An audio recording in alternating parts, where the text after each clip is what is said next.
Good morning, everybody. How you doing? Earl Alcoholic. How's everybody doing? Get some sleep? Get a little bit of sleep? Yeah.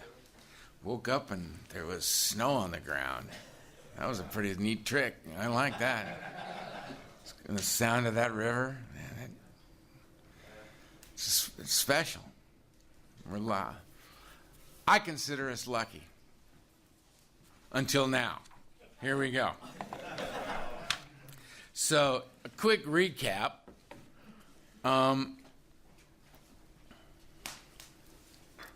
We talked enough about me. We talked about steps 1, 2, and 3. I can't, God can't, I'll let him. We talked about,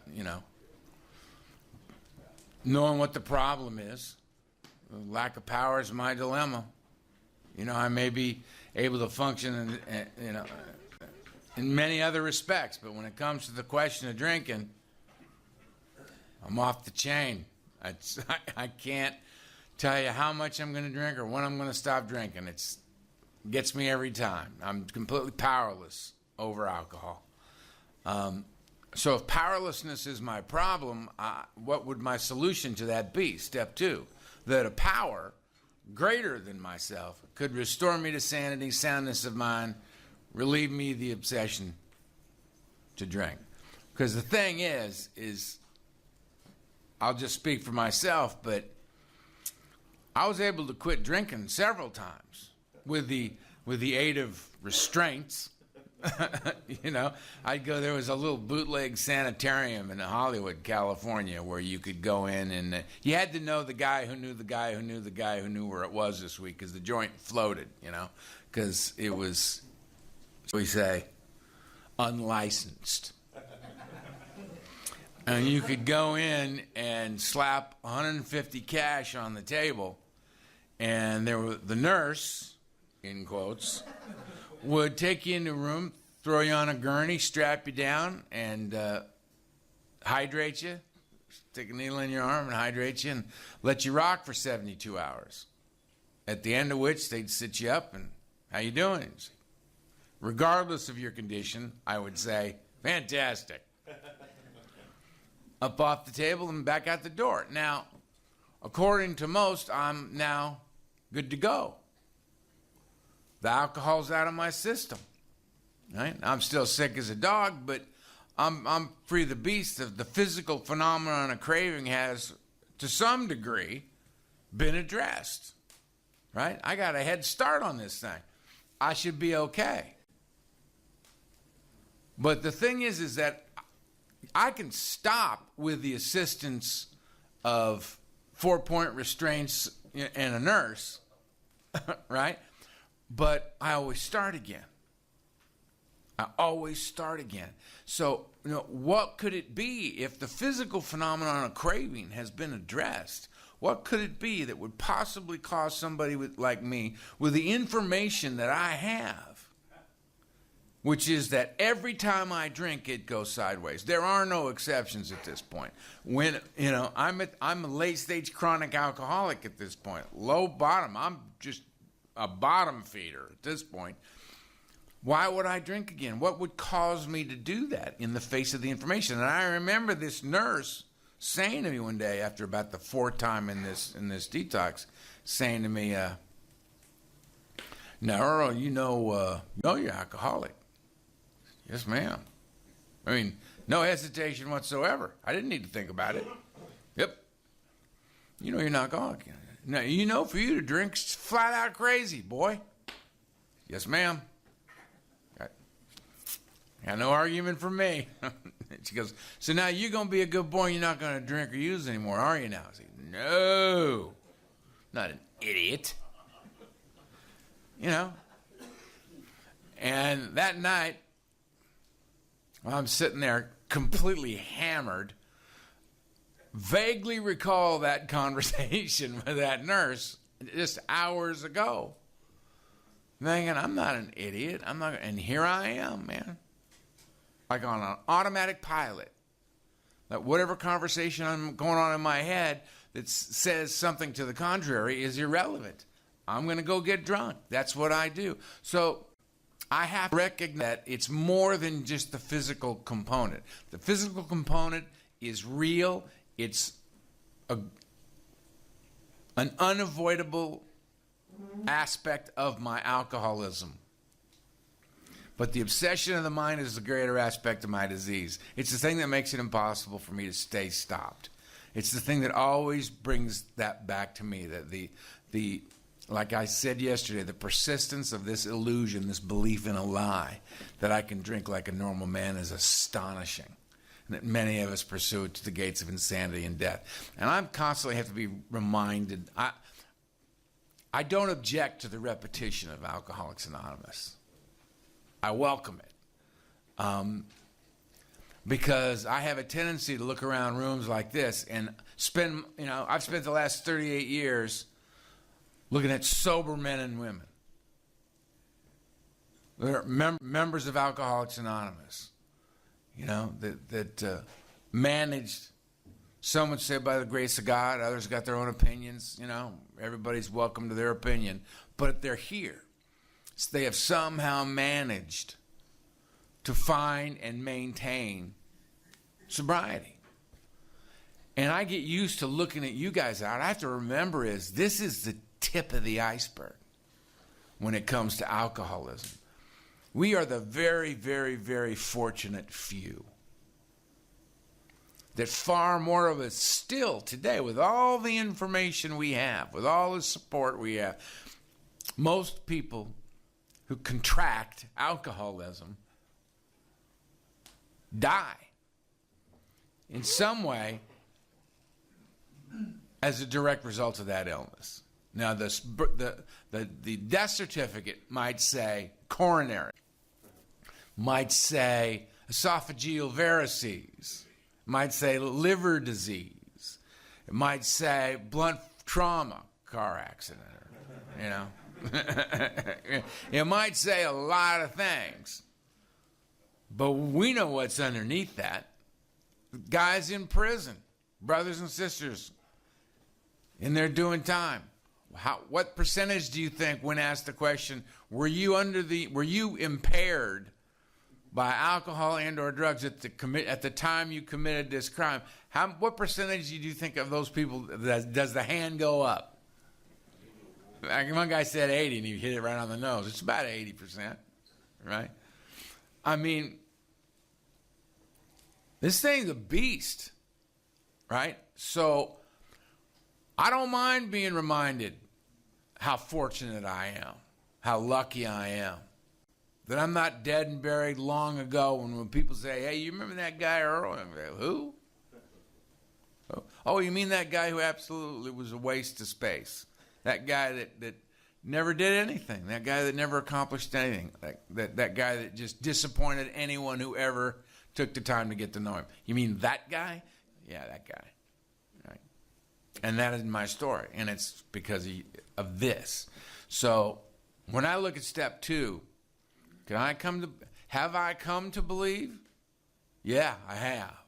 I believe absolutely that it has taken a power greater than myself to restore me to sanity, soundness of mind, to relieve me the obsession to drink. Step 3 just tells me you best get in the game here. You got to turn it over.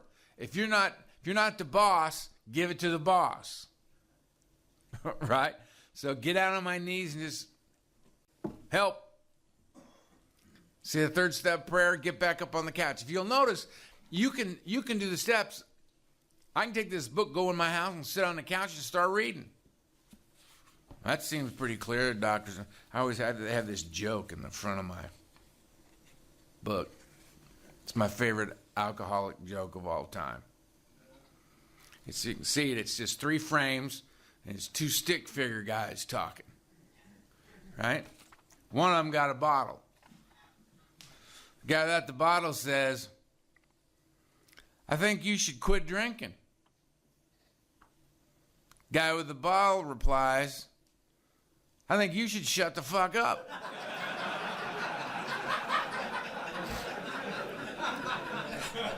And the 3rd frame is the guy standing there watching the guy drink.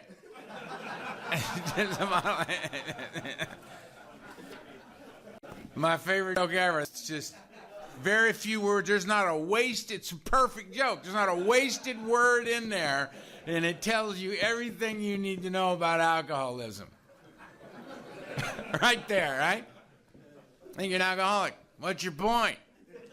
You know, which was pretty much my attitude when I was 16 years old. And the guy called me an alcoholic at 16. Like, okay. You want to call me that, fine. But if you think telling me if you think calling me that is going to change anything I do, you're out of your mind. The only reason we're talking is because I've had a couple of belts already. You know, I don't interact. I was going to use the word socialize, but that would have been a complete misrepresentation of what I do when I'm drinking. I do not socialize. I do interact. God. So that's the first three steps. I can't. I'm powerless, man. You know, I can't gut it on. I can't, and thank God I can't gut it out, because I probably would give that a run.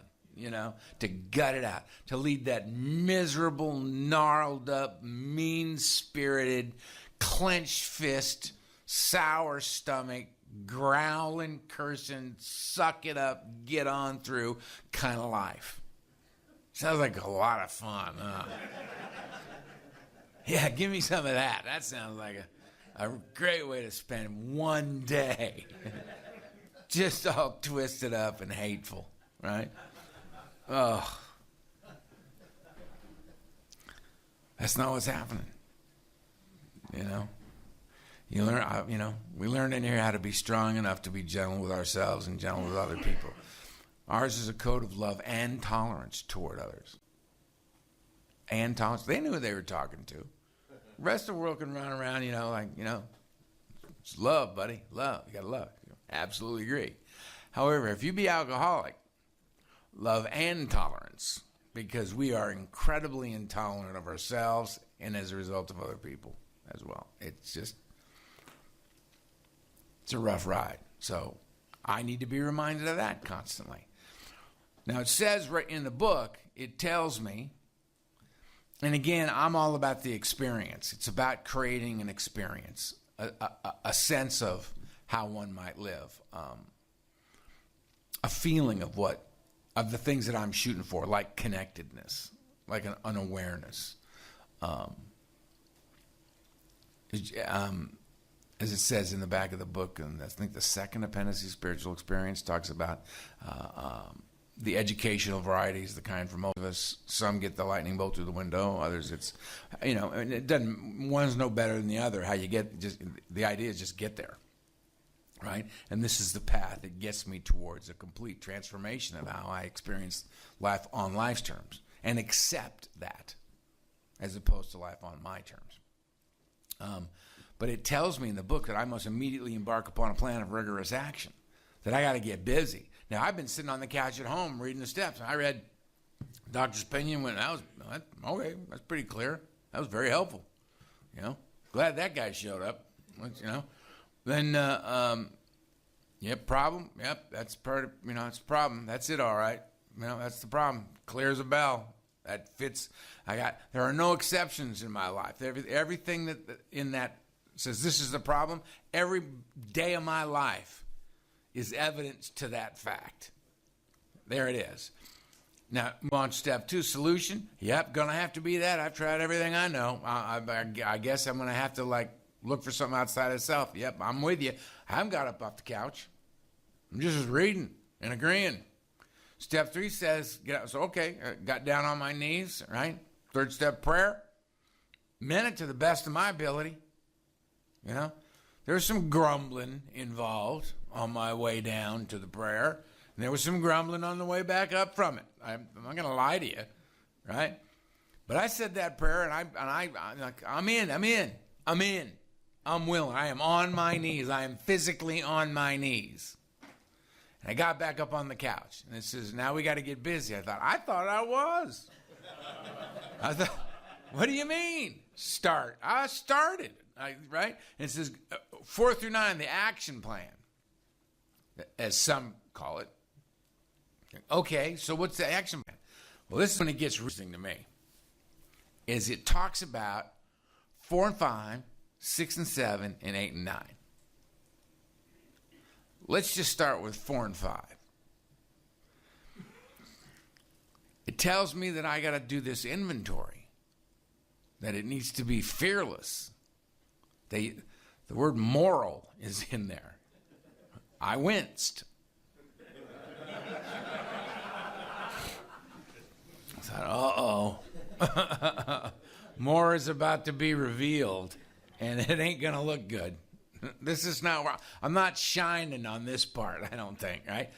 And it was very, very clear. I got a piece of paper out, and I wrote on the top, inventory, resentments. Because I had been told, you identify it, you're going to find out why later, right? Resentments. I make a list of your resentments. So I started to think about it, and I thought, well, this is a horrible thing to be focusing on. You know? Resentment. Shouldn't I be going to my happy place or something? Don't they talk about a happy place? Listen, I had never mentioned my happy place in my life, but suddenly I'm thinking it's where I should be rather than here, right? Now just shut up and write, right? So, and number them. Make sure you number them. I'm like, all right. 1, Dad. Top of the hit parade, Dad, right? On down the list. I number them all. And then it says, all right, now you got who you resent. You got you people, you got your institutions. I had issues with the FBI. Found those people to be very rude and intrusive. Various local police departments. The IRS, because I knew they were looming out there. You know what I mean? They're just out there circling, waiting for their turn, right? All the people, so institutions, right? Principles stopped right there. What are you talking about? What principles? I don't think I resent a principle. Because do you know what a principle is? I'm not really sure that I do. No. What is a principle? He goes, how do you feel about being told you got to be on time? Don't like it. Well, there you go. I like being told to be on time. You like being held accountable for your actions? No. So you get any idea here? I'm afraid I am. Yeah, I'm afraid I am. Yeah. That turned into a rather lengthy portion of the list, right? So I'm working through so you get all this stuff down, and then you're reading the book. It's all right there. It tells you what categories are in that first column, right? So I fill that stuff all out, and I do the best I can. At one point in the people, I finally just went, screw it. And I got out my phone, my contact book, right? In those days, not everything wasn't in your phone. You had an actual address book. Phone, right? And I just opened it up to A. Because I pretty much at this point figured if I knew you well enough to have your information in that book, at some point I had a resentment against you. So I'm just writing down all the names, B, all right, all these guys here. And I could actually sit there and think about every person and go, yeah. Because I was such a fear-based, frightened, shamed human being. I was so broken that anytime I got into interactions with other human beings, I would become so uncomfortable that somehow, in some way, in just normal conversation, it would become known to the person I was speaking to that I was defective in some way, that I was less than in some way, that the broken nature of who I am would become apparent. And I'd seen it in the eyes of people enough times to know that if we keep talking, it's going to come up. So I was known for very brief interactions. It's just, yeah, good, fine, great, off. I never took a chip in AA. I didn't take a cake until I was 3 years sober. I was not a guy racing up to the podium like, hey, I got something you all need to hear. I was not that guy, right? And the only reason I took a cake at 3 was because, sidebar, My sponsor, 2.5, asked me to give him a cake, the late, great Donald Madden, the guy who saved my life. First human being I trusted as a sober person. He was the first human being I trusted on the face of the earth in any way. And he had said, will you give me a cake? And it was the honor of my life. I mean, to me, I couldn't believe that this man that was loved and revered by so many had asked me to give him a cake, right? So I just said, played it off. It's like, sure, I'll give you a cake. Went home and give him cake. I was just overwhelmed with it, right? How much it meant to me. So we showed up on a Wednesday night. We went to the Wednesday night wrist slashers meeting of Alcoholics Anonymous. And this place was appropriately named. Let me tell you, I loved that meeting. I went in there, man. I felt fine. I fit right in because it was just crazy, wall to wall crazy in this place, right? And we got up there, and I got up and I gave him the cake, and all I'm doing is trying not to cry, right? So I'm just so proud to give him his cake, and I give him the cake, and I, give him the best, the best hug. That 2 slaps on the back, and off the stage, and just ran off the stage back to my seat because I didn't want to stand there in case he said thank you or something to me, right? So he got up and he said, and I quote, "My name is Donald Madden, and I'm an alcoholic." I said, "Hi, Donald." He said, The miracle of my life is that I'm sober, and who needs to know that is me. Thank you." And he sat down. And it was like he just branded that on my skull, right? I just thought, wow, so few words, just so clear, right? I love that. 6 months later, I was turning 3, right? And I called him up and I said, "Donald, will you give me a cake?" He said, "Sure." I said, "Let's go back to the Wednesday night wrist slashers meeting." I said, "All right." So I went back, got up on stage, he gave me the cake, bam, bam, off he goes. I got up and I said, "My name's Earl Hightower, and I'm an alcoholic. And the miracle of my life is that I'm sober, and who needs to know that is me. Thank you." Applause, sit down, right? And I sit down next to him, and he looks at me and he goes, "Oh, that was wonderful."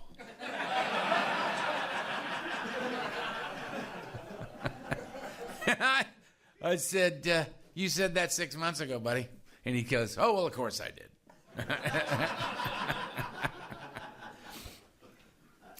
Connections were being made. At 2.5, that's at 3 years sober, right? I said my first word at candlelight meeting, the Tri-God group, Culver City, the Wednesday night candlelight meeting. And I remember the first thing I shared. I said, "My name's Earl, I'm an alcoholic. I got a job. I got a place to live. Things are looking up. Thank you." That was it. And everybody was like, "Good share, man." Right? People came up to me after the meeting and went, "Hey, nice to hear from you." I was like, "Really? I mean, you guys have noticed that I have." "Oh, yeah. We've been wondering, when's that guy going to jump in?" But nobody had ever come up to me and said, you might feel a little bit more connected to what's going on around here if you said one word. That once when Donald made me the greeter at a meeting, I was the greeter for one day. Was not good at greeting people. I was very bad at it. So, yeah, come on in. People were going up to me at the meeting going, "Donald, I'm not feeling welcome." So they made me the cleanup guy. So they waited till everybody was gone, and then I would mop the floor up and then lock up the room. Again, shocked that they gave me the key to the place. Anyway, so this inventory, I do that first column. Who do I resent? Second column, why do I resent them? Why? And that's why I had to number them, because number 1 was Dad. So now I'm in column 2. Why do I resent Dad? I got 1-1, 1-2, 1-3, 1-4, 1-5, on for a while. It took us, I thought, man, I'm never getting through this thing because I got like 152, 153, in the resentments I had towards my father, right? What I came to realize was by the time you get down to like number 40 on the, on the list, you got 41, 42, on to the next one. You got to, it's the most obvious into decreasing order, right? The resentments become not quite as specific. Where the last inventory I did, it's Thomas Jefferson. The last guy I was like, that guy set the bar pretty high. It's, made it a little rough on the rest of us, right? To feel like we'd done something with our lives, right? So I threw him in there. I want it all out. You know what I mean? I don't want anything rumbling around in there. I want Thomas out, right? So he ends up on the page. So now I got the third column, right? I know who I resent. I know why I resent them, and I want to know, okay, what areas of my life are affected by this resentment? How is this impacting my life? The book suggests 7 things. Do we know what they are? Anybody here know what they are? Personal relations, sexual relations, pride, security, self-esteem, ambition, pocketbook. Bam, 7. We got them. There they are. Any or all of those. And what's really interesting is by about the 20th resentment that you get to, you have established a pattern. Right? And the fourth column, what's fascinating to me is how many inventories I've done with guys who come back and I go, I got it, let's go. And they got the resentment inventory only and just the first 3 columns. They go, no, we got some more work to do. He goes, what are you talking about? What's my area in it? What's your area? What's your part in this? Do you have a place in this interaction? Have you been dishonest, selfish, self-seeking, frightened? Have you been any or all of those 4 things in the way that you involved yourself in this? Like when Tiny kicked my ass, right?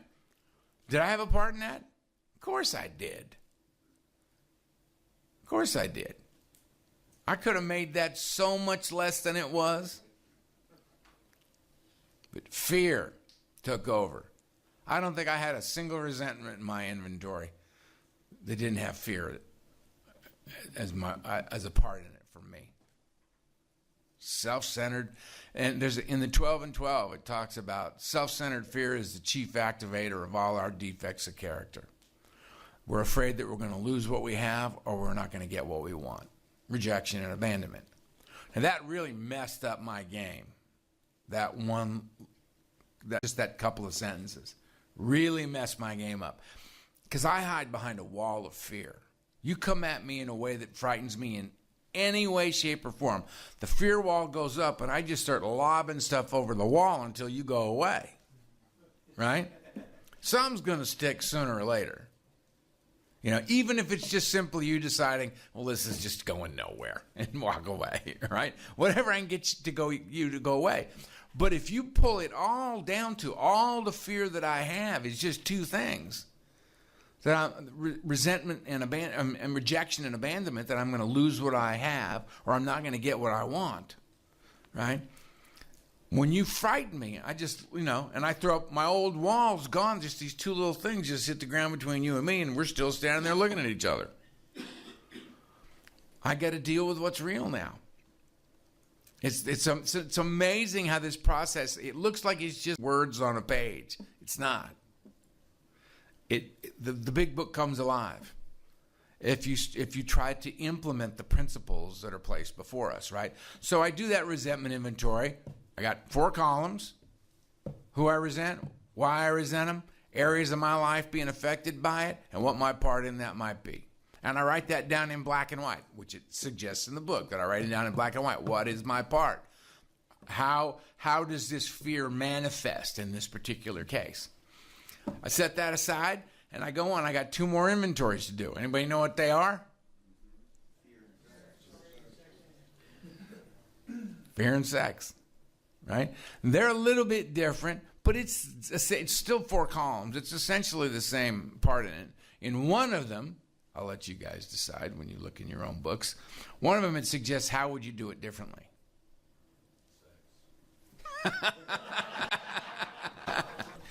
Well, there you have it. There it is. There it is. The inability not to say it. Sex. And by the way, a sexual inventory is not about who have you slept with. Nobody cares who you slept with, right? Sexual inventory is who have I harmed sexually. Now, I'll give you a perfect example. I'm at a meeting, standing outside on the break, and I see a lovely young lady standing over there, and I think, well, there you go. That'll work. That'll fix it for a couple of days, maybe, week, if I'm lucky, right? So I walk over and give her the old AA, hi, I'm Earl. Would you like to maybe go and have coffee after the meeting? To which she replies, no, I would not. But thank you for asking. Oh, okay, well, great. Walk back over to my friends and say, see that little brunette over there? Yeah. Terrible human being. Just awful, hurtful person. Now that's complete crap. Who goes on the inventory? She does. Who have I harmed sexually? Her. I went and made a move on her, trying to get something rolling. She said, no thank you, right? And I went and talked smack about her. She goes on the list. She's going to end up on the amends. You know it when you're writing it. Oh. One more, I'm sorry. Right? And you move through resentment, fear, and sex. Get it all down on paper. And the question I'd call it my I would call it my sponsor probably 6-7 times a day, just relating to the inventory. There were several other calls, just to get through the events of the day, but that were inventory related. And this is before you could identify somebody on the phone. You know what I mean? The phone would ring and you'd pick it up. And the only way you could find out who was on was to wait, let it leave a message on your separate voice machine, right? Your recording device, whatever you call those things. I don't even remember what they called them. What they call answering machines. I've almost had enough coffee, right? Answering machines, right? So you had to pick up the phone and say hello, and then you'd find, if you picked it up, you'd find out who was there when they said, hi, this is so-and-so. It got to the point on certain days where he'd just pick up the phone and go, yes, Earl. I go, how does he do that? Right? Because you've been calling 20 times a day. That's how he does that, right? And I would ask, well, what about this and what about this? And I got the same answer every single time. It only took about 3 or 4 weeks of, several calls a day for me to figure, when I make this call, this will be the answer that I will get. How free do you want to be? Does this go on the inventory? How free do you want to be? All right. It goes on the inventory. What about this? How free do you want to be? All right. Just put it down. Just put it down. When in doubt, write it down on the page. Put it down. How free do you want to be? Get it out. Don't be worrying about it. It'll sort itself out. But the one thing you don't want to do is leave it out. And then 2 months after you've done this whole thing and you're all proud and you're in 6 and 7 and you're, on and you're making your list and 8 and all of a sudden you're falling asleep and bing, there's Roberta. It's like, shit, gotta go back. Trust me, I don't know anybody that's done an inventory and said 5 years later, yeah, I did that first inventory, nailed it. Nailed it. Not a single thing from my past has popped up to say hello since. Just put it to bed, man. Forget it. There's no perfect. There's stuff that's going to come up. And the reason for that is that we grow, we change, we evolve. Our consciousness rises to new levels, and we perceive where we have been differently. We look at our behavior differently. A different standard develops as we evolve. There's things that I could do very comfortably in early sobriety, I can't do anymore. simply because I'm no longer willing to pay the price. I have found other things in my life that give me satisfaction, happiness, peace of mind, centeredness, purpose, value. The list goes on that I was completely unaware of when I got sober, let alone interested in or saw value in. I didn't even know that that was a part of the human experience. So I have to allow for the evolution of Earl in here. That if I chop the wood and carry the water of Alcoholics Anonymous, the process will continue. Which is, I'd like to clear up a debate. Big AA debate. Very important. I hear people in coffee shops after meetings just ready to step outside and settle this one, which I find hysterical. It just went on. I love it, watching drunks getting really heated about certain elements of the process of recovery. It's like, what? We're not fighting over dope anymore, are we? We're fighting over the right way to do step 4. But I have been asked, are you recovering or recovered? Huh? Right? Rumble through the room. Oh, yeah. You better be careful now what he says, because I fall on this side of that one, no doubt about it. Here's how I look at that one. First of all, that's a ridiculous fight. It's an interesting conversation. It's an interesting conversation. It's a stupid argument, but it's an interesting conversation. But if you look in the book, and what does it say right up front? What's the word? Recovered. Hey, there's some people been in this fight.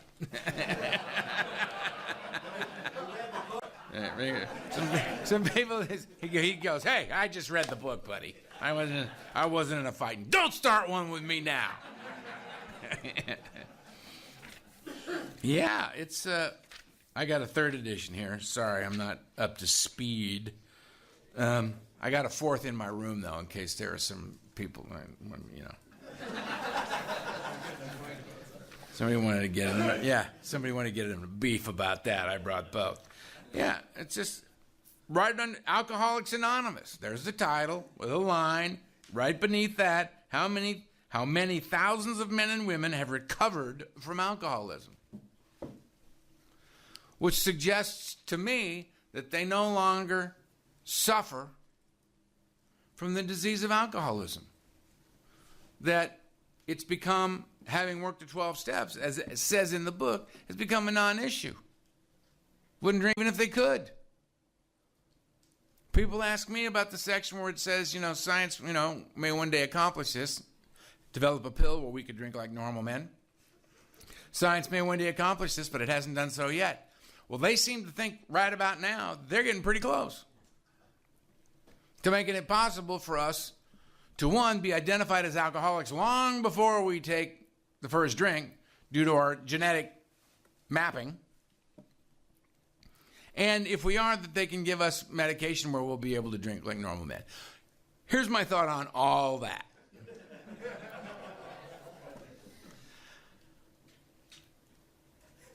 Why on earth would I want to drink like a normal man? There ain't nothing in there for me. Nothing. First, number one. Number two, I'm the wrong guy to get into a conversation about drinking like a normal man because I have no experience with that whatsoever. I have never been able to drink like a normal man. I have never done it. You could talk to me about it all day long, at the end of which I would say, that was fascinating. In no way pertinent to me, but, enlightening. So that's how normal people do it, huh? All right. So if they come up with a pill that says I can drink like a normal man, I would do what the book suggests. I'd pass. No thanks. I like being present.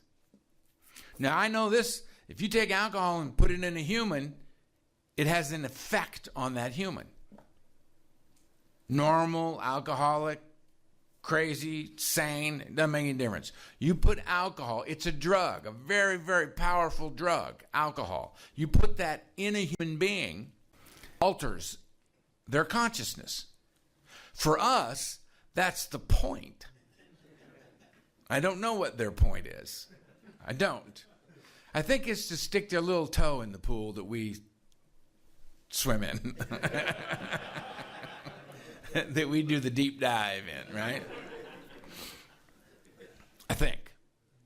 But I admit it's a guess. But you get what I'm saying, right? Am I recovered or recovering? Both.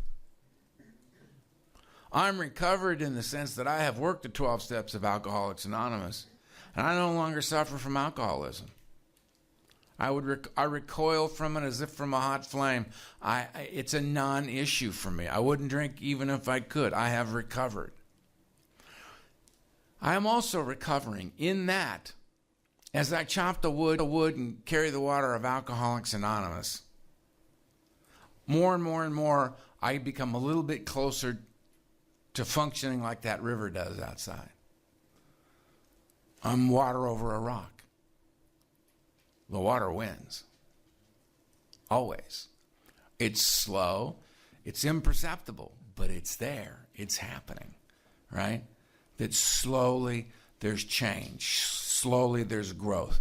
I have been through the steps countless times because I've sponsored people since I was 2.5, steadily. And my job as a sponsor is to take people through the steps as outlined in the big book. So when I do that, what am I doing? I'm going through the steps. I'm going through with them. We're talking about. So when people ask me, what step are you on? I go, I am currently on 1, 4, 7, and 11. How can that be? Well, I sponsor a lot of guys. You know, and that's where certain guys are right now in their exploration, or their re-exploration, or their continued exploration of what's available in the steps for each of us.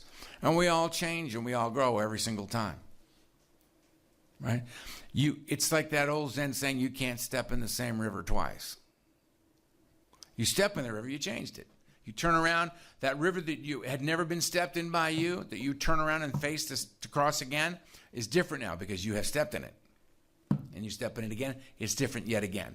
So each time you pass through those steps, the interaction changes. You know, as I go from 1 through 12, when I get to 12, when I go back to 1, I don't go back to 1 from the same position. I go back to 1 having worked the 12 steps for the first time, then for the second time, then for the third time. And each time I go through, it's with a different guy who struggles with different elements or aspects of those steps. So 4 and 5 for me, 4, if a guy comes to me with a 4-step and he reads me that 4-step in the 5th, if I see that, what I see is dysfunction. If what I see is resentment, it's, you know, I see a life gone awry, that's a good inventory. Because that inventory is about how have I been operating up to this point? How have I been, you know, if you see an inventory and it's in what you see is evidence of a life well lived, I have concerns. What exactly are we doing here? Right? But if I see pandemonium, right? Discord, disharmony, dis-ease, I figure this is pretty good inventory. This guy got down to it. This guy's facing the truth about his own life. Right? And much respect for that. Now, as the 5th step is concerned, before God to another human being, I am quite often that other human being now, right? And they will come. So really, 5th step from 2 perspectives.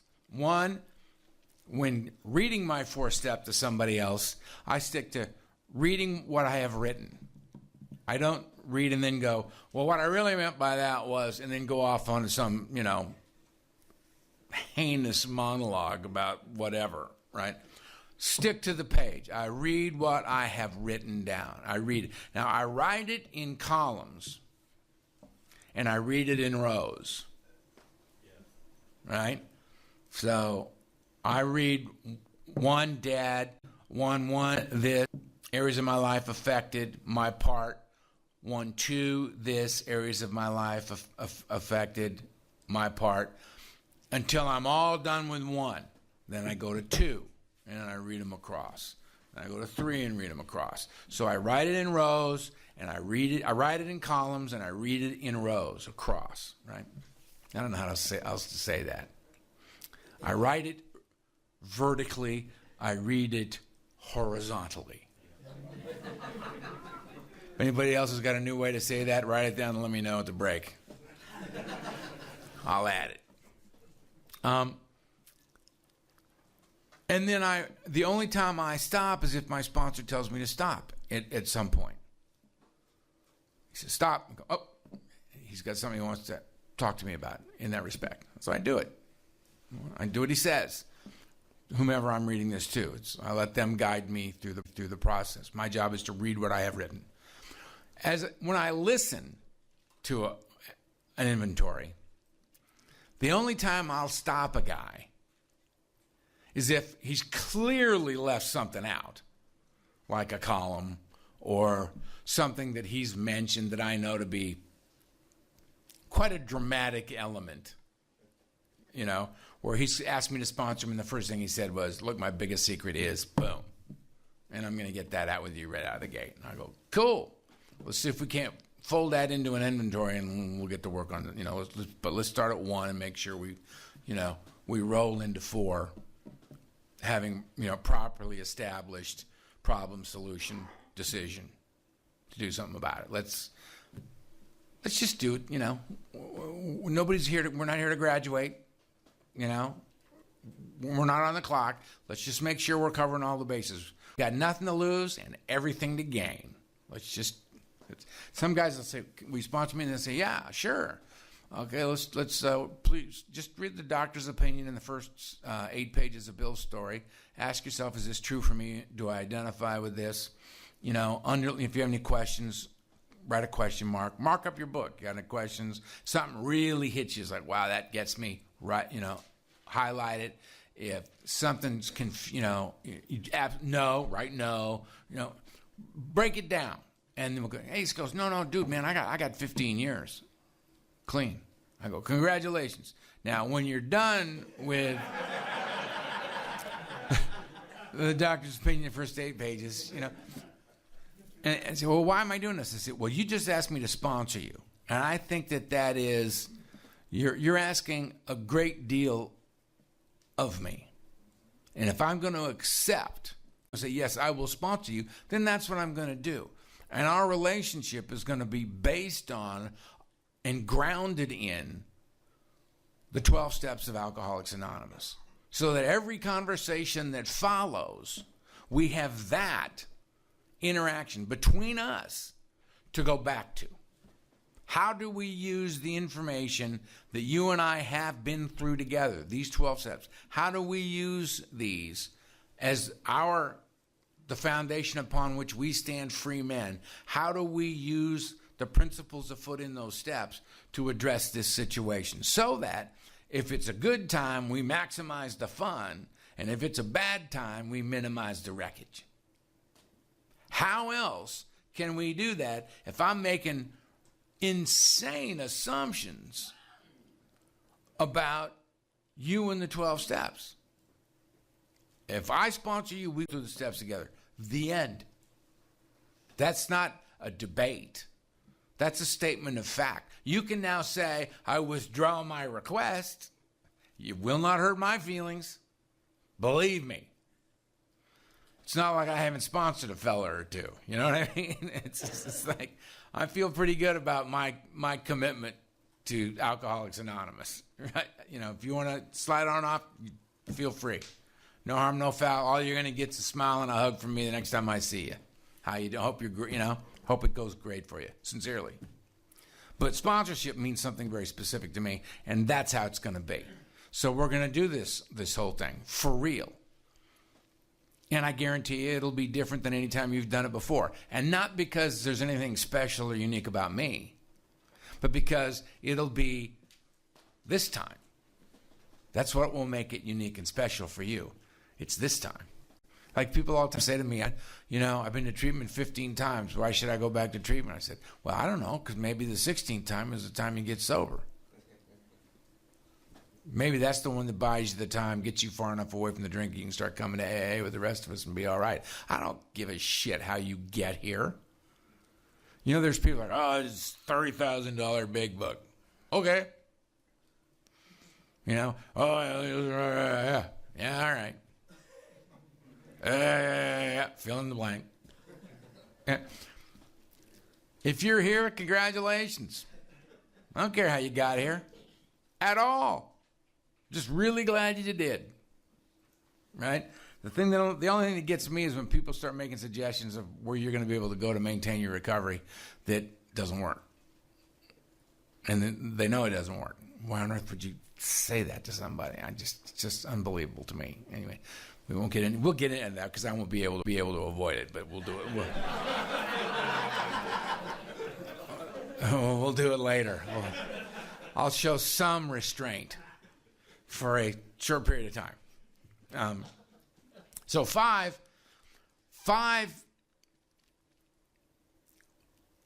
I believe, needs to be a turning point. It needs to.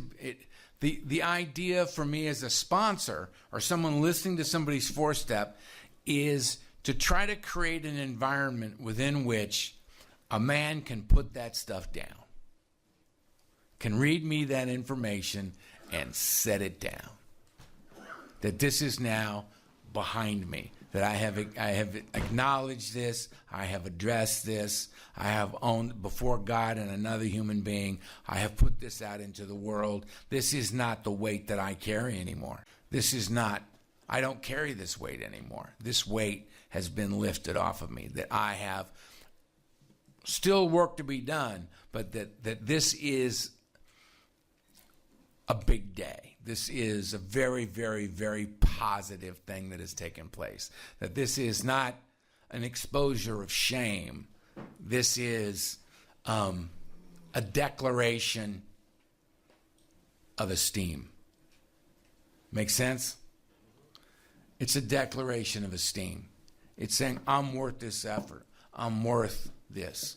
That I can get better. I can be relieved of the pain, the guilt that I have carried with me all this way. That there is a path for me. There is, and that these two steps, 4 and 5, are about me. About me setting it right. Me being free.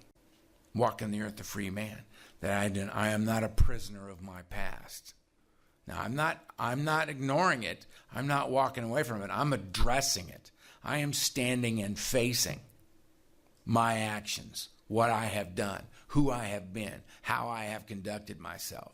And I'm present for that. I am willing to look it in the face. And for me, I don't want, while doing that, there's a tendency to feel terribly alone.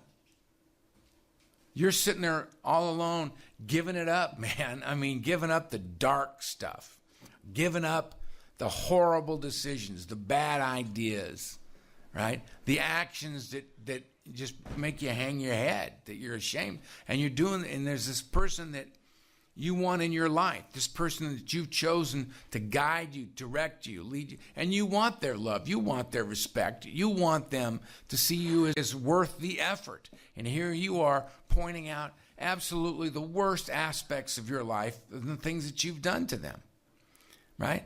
Now, to somebody who's coming out of alcoholism and does not have the perspective that the men in this room have, think back to when you did that and did not know what you know now. That's a risky proposition, man. You feel like you just laid your head out on the block and are hoping that at some point when you're talking, your sponsor just says, well, no, and just takes the big swing with that axe. Right? Can't save this one. Whack. Right? It's what it feels like. You feel terribly exposed. I always feel it's a good idea along the way to say, hold on a second. You know that story you just told? Get a load of this.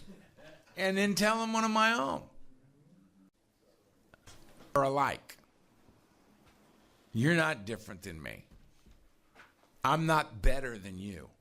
I'm just a little further down the road holding the lantern. That's all. You know, we're the same. So, you're all right. You're okay. Every once in a while, I'll stop them and go, wow, let's just take a moment to just revel in what an incredibly bad idea that was. Just, you know, that was a beauty, right? And just a little levity, you know what I mean? Just kind of take, you can see them caving in on themselves, and you got to go, all right, time out, right? Back in the room with me here. Just back in the room with me. Don't worry about it. Yeah. Yes. Was that a bad idea? No question about it. We could go out and take a poll. It's coming back 100%. Bad idea. Nobody's going to think that's a good one, unless we can find a very, very, very, very, very drunk individual. That guy might say, yeah, that sounds good. But other than him, no. Right? And just keep it moving, keep it coming, keep it going. I always end an inventory with, is there anything else you'd like to tell me? Is there anything else you'd like to tell me? If you need to, you can write it on a piece of paper and slide it across the table. And I will pick it up and read it.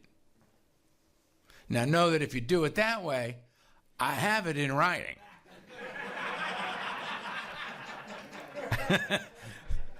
So you might want to just go ahead and just tell me. Because if you'll notice, you know, I've commented along the way, and we're just the same. Yes, you have no idea how many inventories I've heard, and you've said nothing new. I haven't, there's no, you know, are you a unique, special individual? Absolutely. I can name several things about you that I admire, respect, that I find quite unique about you as an individual. None of them are in this inventory. None of them. All this stuff is the common ground that we all step out of. This is all evidence of the place we come from. The actions that we take when we live a life that is self-centered and frightened. You know, you can look at a sociopath, a person who cannot feel or experience the pain and suffering of another human being. A broken individual, a person born with a piece missing. At the very least, a piece, sometimes several. I've met some along the way in my life. A sociopath will stick a gun in your mouth, take your money, traumatize you beyond words, take your money and go get what they got to get and go home and have lunch and not feel a single thing about it.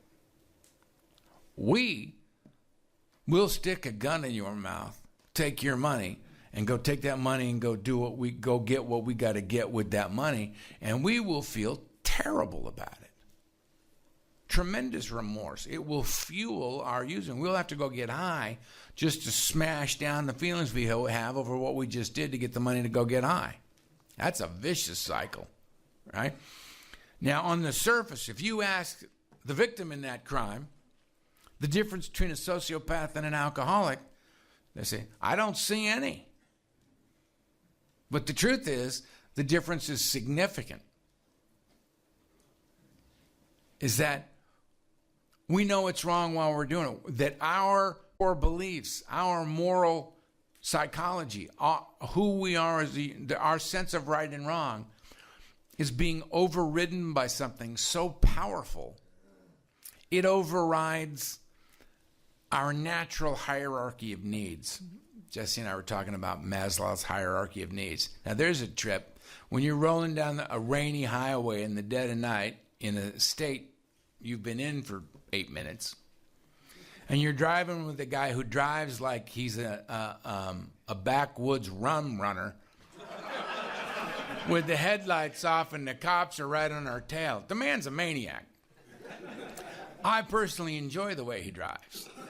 It felt very comfortable to me as we're hurtling through space to, two drunks are talking about Maslow's hierarchy of needs. I find that unique. All right.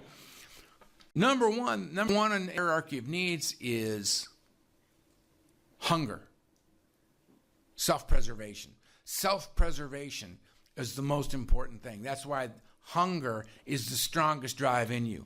And I'm not talking about you missed a meal. I'm talking you go 3, 4, 5 days without something to eat. Most beautiful woman you've ever seen in your life can walk in buck naked and say, "See anything you like?" And you'll say, "Not unless you're hiding a ham sandwich somewhere in there." Because I'm hungry. I want some food. It is the most powerful drive we have. Number one, self-preservation. What's the second strongest drive? Preservation of the species. What's that? Sex. Sex drive. So what happens the minute I finish that sandwich? Baby, I would like to apologize if I was rude moments ago. And you can fill in the rest. All right? And it goes down. And the last one is the seventh, I think. Is self-actualization,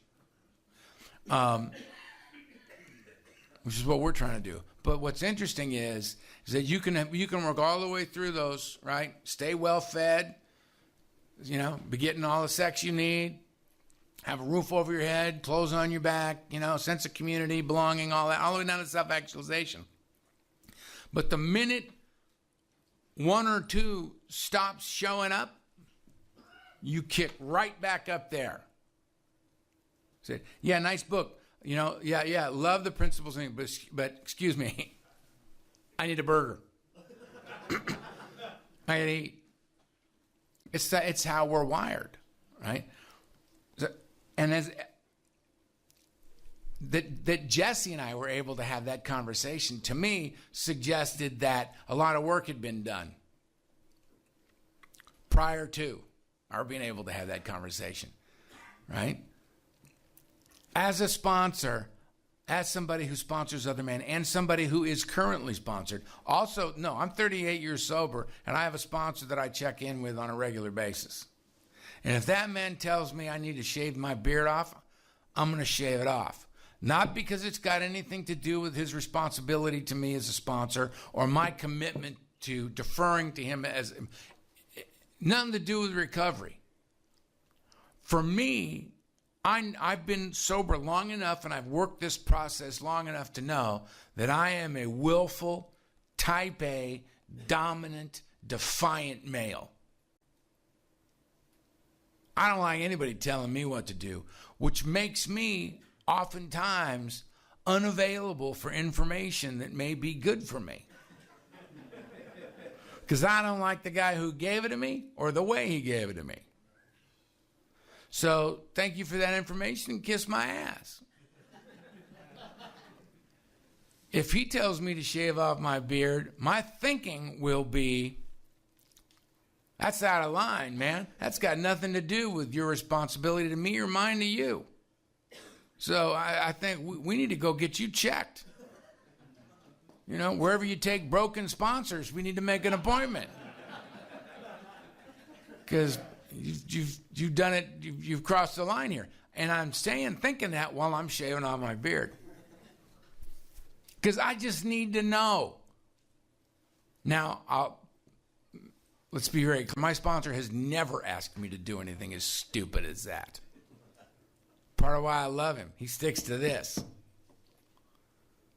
To me being happy. He does not trespass. He participates. He supports. He loves. He makes himself available to me. He's a servant. He's the samurai, man. Luther's the samurai. He's amazing. Right? I would shave my beard off if he asked me to, just because I need to know that I'm willing to defer to another man. I made the decision that I would defer to him under any circumstances. Whether I agreed with it or not, I would defer. That's the only reason. I I need to know that there's one guy in the world I'm going to defer to no matter what. I need that.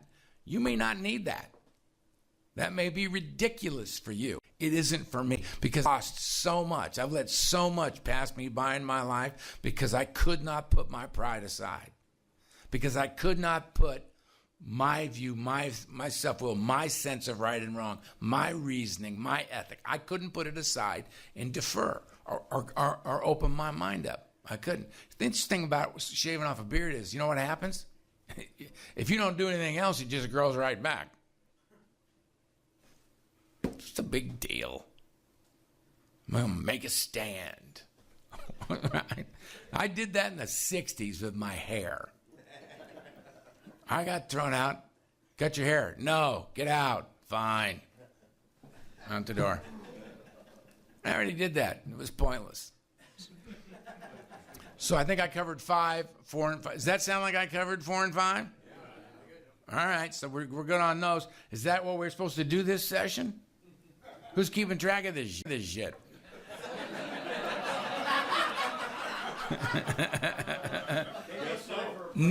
There's like 5 guys went like this. Don't look at me. I don't want to.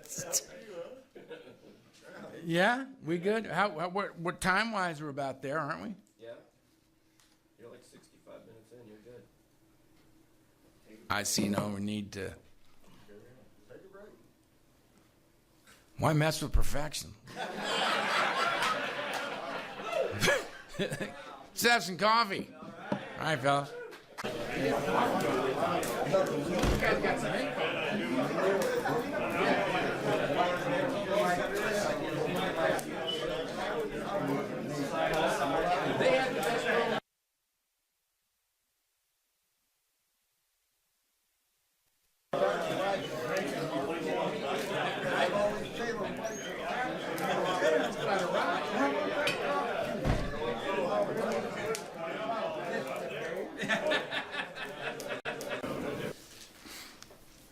Hey, I'm Earl. I'm an alcoholic. Questions. I got questions for later. All right. Where the hell are we? 6, 7, 8, 9. 4 and 5 is me. 6 and 7 is God. 8 and 9 is everybody else. That's the whole team, fellas. There ain't nobody else to play with. That's it, right? So if you think about it, that section, this particular section of today of 4, 5, and then 6, 7, 8, and 9, that we get, when they say this goes way past not drinking and using, it's a design for living, this is what they're talking about. That this is, we get to reconfigure our whole lives. We get a clean slate. We get to start over. It's like shaking the Etch-a-Sketch, you know what I mean? We got a blank screen. We get to reestablish our relationship with self, our relationship with a power greater than ourselves, and our relationships with other people. We get to reframe all of that. We get a do-over. Nobody gets a do-over, particularly people that have done the things that we've done. People like us don't say, who gets a do-over? Well, you know those drunken guys? You know, those people have been wreaking havoc everywhere they go. Let's give those guys another shot. No, we're not the first guys that come to mind, right? When they're handing out, a do-over. But somehow we got it. We get to do it. But here's the thing. We do it. If I want the gift that comes in these steps, if I want the gift of reestablishing my relationship with self, I got to do 4 and 5, and I got to do it like my life depends on it, because in my case it does. When I do 6 and 7, I got to get into it. Now, here's what I find interesting about 6 and 7. And I'm not going to spend a lot of time on them, because if you look in the book, right, there's a lot of conversation about 1, 2, 3, 4, 5, right? 6 and 7's a couple sentences. And this is my opinion. You asked me to talk.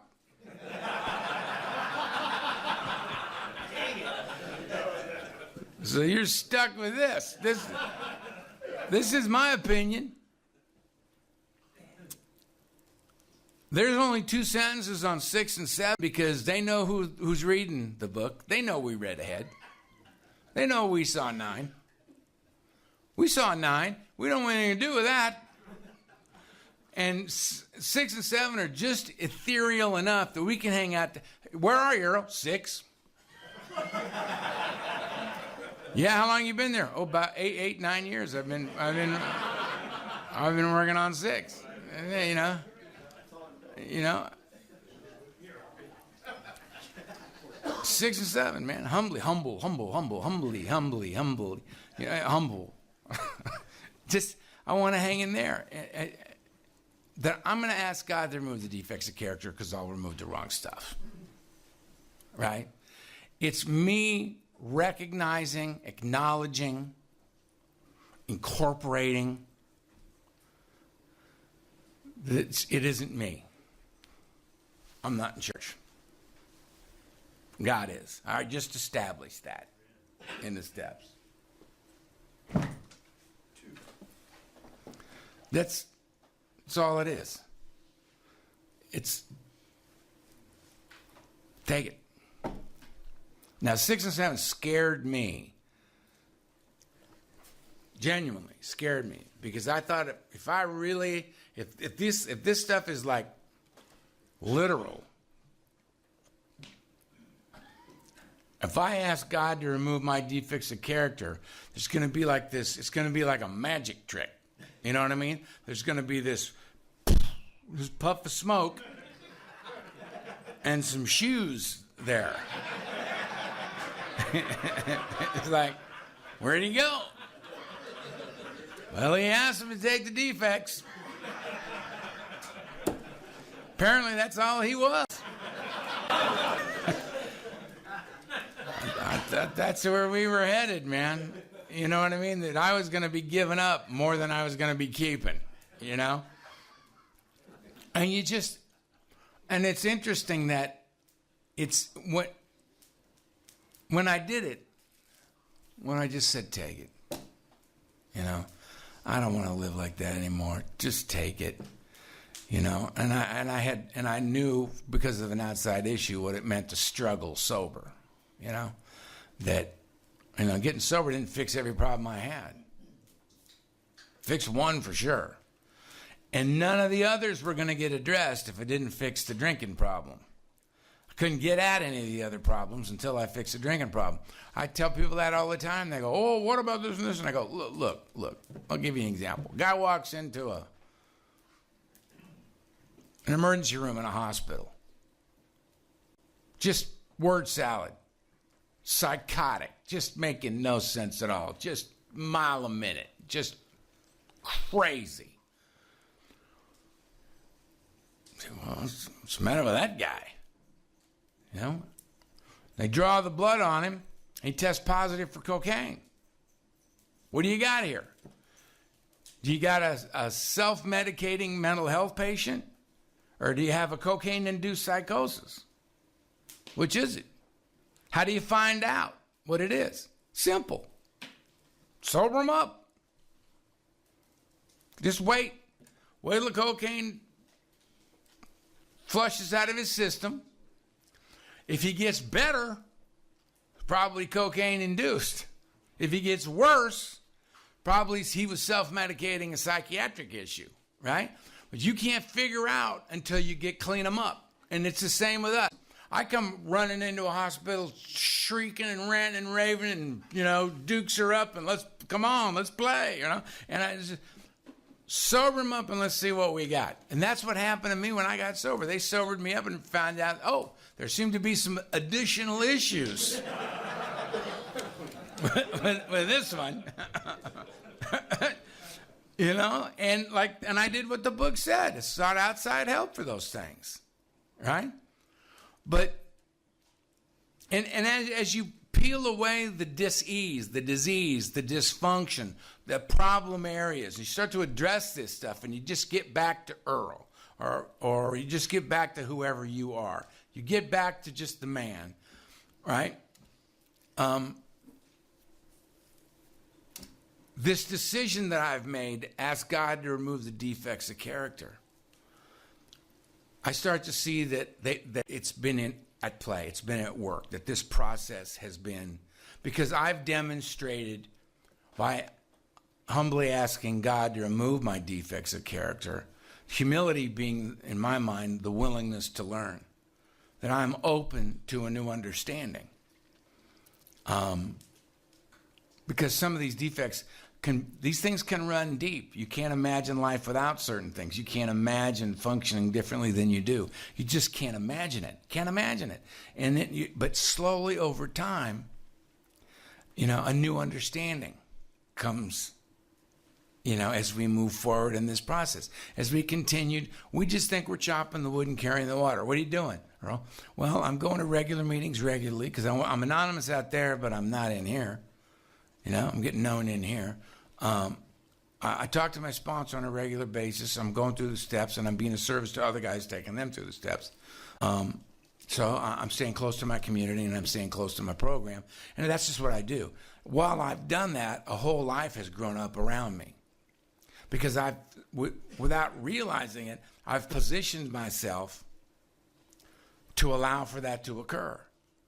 And 6 and 7, there's a lot in 6 and 7 in the 12 and 12, right? But in the big book, there's just a couple of sentences on it, and that's it. And which is just really stating what they are, right? Learning how to be available to change, to allow for change to occur in certain areas.